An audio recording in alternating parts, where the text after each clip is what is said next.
बिहार का बांकीपुर विधानसभा उपचुनाव अब त्रिकोणीय हो गया। जिस तरीके से भारतीय जनता पार्टी के अभिषेक कुमार ने पारिवारिक हवाला देकर अपना नाम वापस लिया था, लेकिन बीजेपी ने देरी नहीं किया और अब नीरज कुमार सिन्हा को अपना कैंडिडेट बना दिया है बांकीपुर विधानसभा से। अब देखना दिलचस्प होगा कि मुकाबला फिर पहले की तरह त्रिकोणीय हो गया। एक तरफ राजद की रेखा गुप्ता, दूसरी तरफ जनसुराज के संस्थापक प्रशांत किशोर, तो वहीं अब भारतीय जनता पार्टी ने नीरज कुमार सिन्हा को बांकीपुर विधानसभा से अपना कैंडिडेट नॉमिनेट कर दिया है। अब देखना ये होगा आने वाले चुनाव के समय में 30 जुलाई को क्या होगा, जनता किसका समर्थन करती है।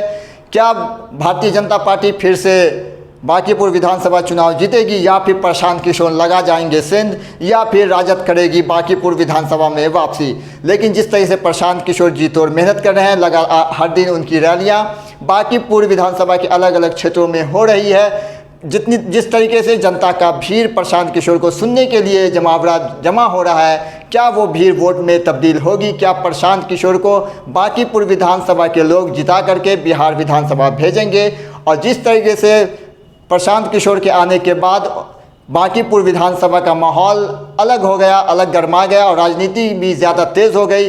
पहले सिर्फ रेखा गुप्ता राजद की तरफ थी, उसके बाद अब नीरज कुमार के अभिषेक कुमार के नाम वापस लेने के बाद नीरज कुमार सिन्हा ने को जैसे ही भारतीय जनता पार्टी ने अपना कैंडिडेट बनाया है, लेकिन सबसे ज़्यादा चर्चा का विषय जो है वो प्रशांत किशोर है, क्योंकि कई पार्टियों के साथ काम कर चुके हैं प्रशांत किशोर। अब देखना दिलचस्प होगा, 3 अगस्त का इंतज़ार करें, देखते हैं कि जनता किसको समर्थन देती है, किसको अपना वोट देती है और बांकीपुर विधानसभा से किसको जिता करके बिहार विधानसभा भेजती है। ये आपको बता दें, जहां राष्ट्रीय जनता दल की तरफ से रेखा गुप्ता है, लेकिन अब खबर मिल रही है कि भारतीय जनता पार्टी के अभिषेक कुमार ने अपना नाम वापस ले लिया। आखिर क्या है इसके पीछे की वजह कि बीजेपी के उम्मीदवार ने अपना नाम वापस लिया है, इस पर चर्चा करेंगे बाद में। लेकिन आपको बता दें कि लगातार 4 बार से नितिन नवीन जो अब बीजेपी के अध्यक्ष हैं, वो बांकीपुर विधानसभा से चुनाव जीतते आ रहे थे। लेकिन अब क्या जनता वाकई में प्रशांत किशोर को चाहेगी, वहाँ से जीता के विधानसभा भेजेगी, या फिर रेखा गुप्ता चुनाव जीतेंगी?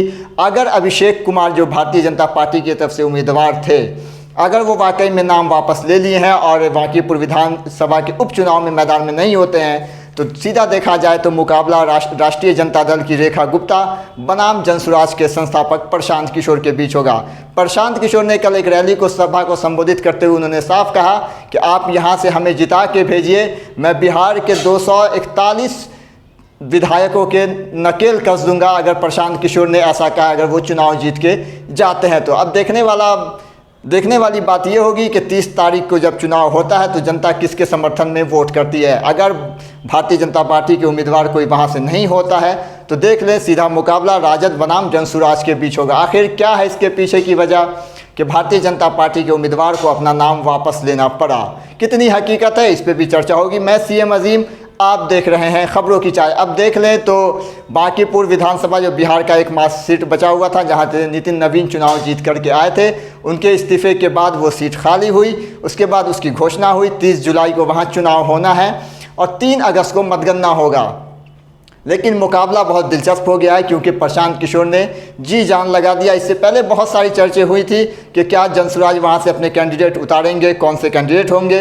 लेकिन जब प्रशांत किशोर का नाम सामने आया तो माहौल अलग बन गया बिहार के बांकीपुर विधानसभा सीट में। अब लगातार जनसुराज के संस्थापक प्रशांत किशोर, जो कई बार कई सरकारों के साथ काम कर चुके हैं, उनको सरकार बनाने में, रणनीति बनाने में उनके लिए काम करते थे, लेकिन इस बार बांकीपुर विधानसभा सीट से उपचुनाव में मैदान में है। क्या अब देखना होगा कि बांकीपुर की जनता प्रशांत किशोर को कितना समर्थन देती है। जिस तरीके से उनके रैली में देखा जाए भीड़ इकट्ठा हो रही है, क्या वो रैलियां के लोग उनके वोट में तब्दील होंगे या फिर रैली एक हवाई रह जाएगी। लेकिन बीच में एक खबर आ रही थी कि AIMIM क्या हो सकता है बांकीपुर से अपना कैंडिडेट उतारे, लेकिन अभी तक इस पर कोई चर्चा नहीं हुई है, ना ही AIMIM की तरफ से कोई ऑफिशियल अनाउंसमेंट हुआ है। तो इससे साफ जाहिर होता है कि बांकीपुर विधानसभा सीट से AIMIM अपना कैंडिडेट नहीं उतारेगी।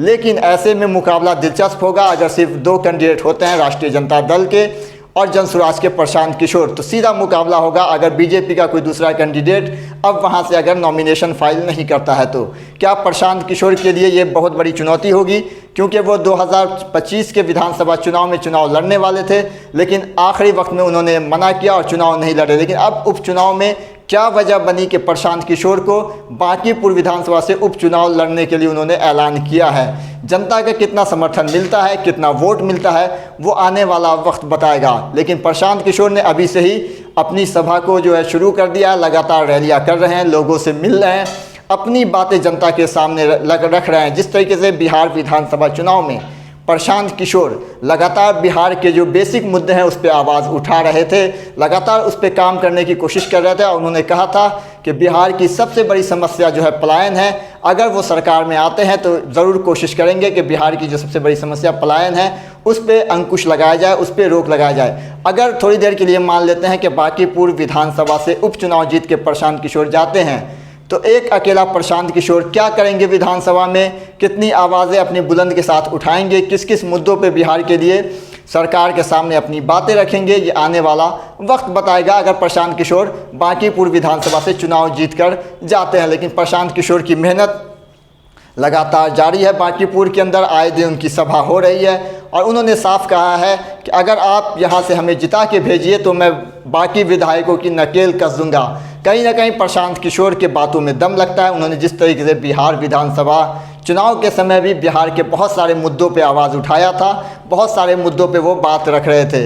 अब देखना होगा कि जनता का कितना समर्थन मिलता है प्रशांत किशोर को। 30 जुलाई का इंतज़ार करें और 3 अगस्त का इंतज़ार करें। जब मतगणना होगा तो सारी चीज़ें जो है खुल के आ जाएंगी।